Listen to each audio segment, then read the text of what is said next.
नमस्कार, सारिकाज रेसिपीमध्ये मी सारिका तुम्हा सर्वांचं मनापासून स्वागत करते। छोटे मोठे सर्वांचं मनापासून स्वागत आहे जे कोणी माझे व्हिडिओ पाहतं त्यांच्यासाठी।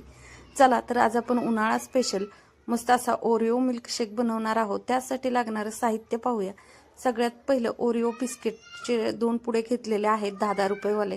त्याचबरोबर साखर आणि दूध घेतलेलं आहे 1 कप। त्याच्याचबरोबर मालाचं चॉकलेट सिरप घेतलेला आहे। चला तर आता मी मिक्सरचं एक भांडं घेतलंय, त्याच्यामध्ये बिस्किट टाकून घेतलेले आहेत। आता आपण सगळ्यात पहिलं तर हे मिक्सरला बारीक करून घ्यायचंय। अगदी सोपी आणि झटपट अशी रेसिपी आहे, अजिबात वेळ लागत नाही। 10 मिनिटांमध्ये घरात असणाऱ्या साहित्यात ही रेसिपी बनते। चला तर मी मिक्सरला हे आपण बारीक करून घेतलेलं आहे। बिस्किट बारीक करून झालं की त्याच्यामध्ये आपण जी साखर घेतलेली आहे ती टाकायची। बघा मी साखर त्याचबरोबर दूध जे आहे तेही टाकून घेते आणि परत एकदा मिक्सरला फिरवून घेणार आहे। हे बघा चांगला फेस येईपर्यंत मिक्सरला फिरवून घ्यायचे। मी मिक्सरला फिरवून घेतले तोपर्यंत आपला ग्लास गार्निशिंग करून घ्यायचे। बघा हे मालाचं चॉकलेट सिरप घेतलं होतं त्याने मी ग्लास जो आहे तो डेकोरेट करते, म्हणजे टेस्ट पण आपली खूप छान लागते, त्याच्यामुळे डेकोरेशन केलेलं आहे। चला तर आपला आता जो बॅटर तयार झाले ते ह्या ग्लासमध्ये ओतून घेऊया।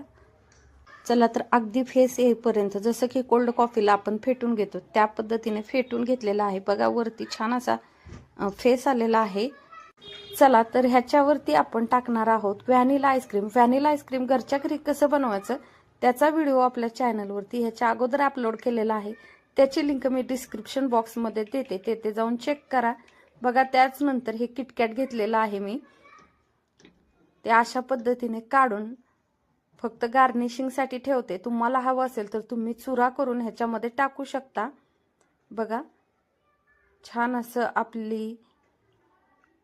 आपला ओरिओ मिल्कशेक तयार झालेला आहे। दिसतानाही खूप सुंदर दिसते।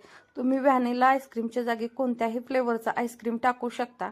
आपलं कस्टर्ड आईस्क्रीम ही आपल्या चॅनलवरती अपलोड केलेला आहे, तेथेही जाऊन नक्की बघा, त्याची लिंक डिस्क्रिप्शनमध्ये देते। बघा मी वरून परत मालाचं चॉकलेट सिरप टाकलेलं आहे। हे फक्त डेकोरेशनसाठी नसून फ्लेवर छान येतो म्हणून टाकायचं आहे। तुमच्याकडे जर कॅडबरी असेल तीही खिसून टाकली मेल्ट करून तरीही चालेल। बघा सुंदर असा आपला मिल्कशेक तयार झालेला आहे, बनवून झालेला आहे आपला मस्त असा टेस्टी मिल्कशेक। ओरिओ बिस्किटचा मिल्कशेक आपण बनवलेला आहे। आशा करते की तुम्हाला माझी व्हिडिओ आवडला असेल, आणि जर आवडला असेल तर एक लाईक नक्की करा। चला तर भेटूया पुढे।